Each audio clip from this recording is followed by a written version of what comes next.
नमस्कार दोस्तों, आपका स्वागत है हमारे YouTube चैनल पर। आज की कहानी है भीष्म पितामह की। भीष्म पितामह महाभारत के सबसे महत्वपूर्ण पात्रों में से एक थे। भीष्म महाराज शांतनु और गंगा के पुत्र थे। उनका मूल नाम देवव्रत था। महर्षि वशिष्ठ के श्राप के कारण ही भीष्म को मनुष्य रूप में पृथ्वी पर जन्म लेना पड़ा। भीष्म ने अपने पिता शांतनु का सत्यवती से विवाह करवाने के लिए आजीवन ब्रह्मचर्य का पालन करने की भीषण प्रतिज्ञा की थी। इस प्रतिज्ञा के कारण ही उनका नाम भीष्म पड़ा।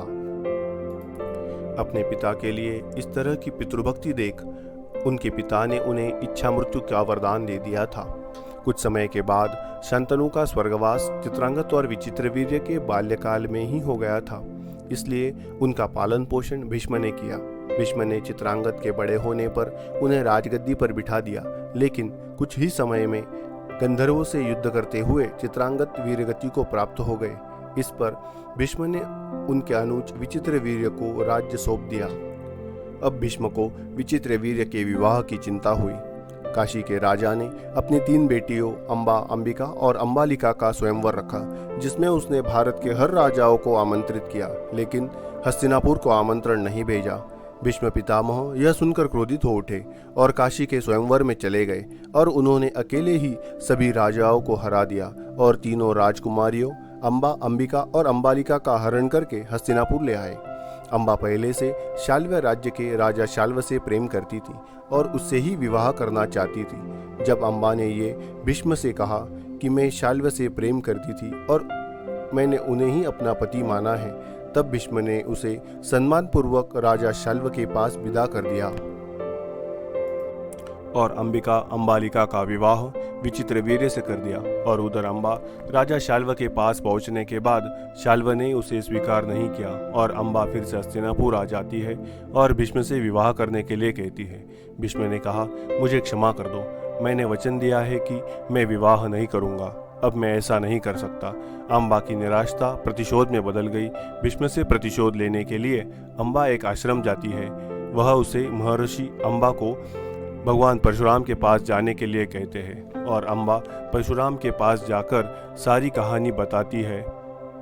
ये सुनकर परशुराम बहुत क्रोधित हुए और उन्होंने अपने शिष्य भीष्म को अंबा से विवाह कर अपना क्षत्रिय धर्म निभाने को कहा, लेकिन प्रतिज्ञा से बंधे भीष्म पितामह विवाह करने से मना कर देते हैं। जिसके बाद भीष्म पितामह और परशुराम जी में युद्ध होता है, लेकिन वे भीष्म को परास्त नहीं कर पाए।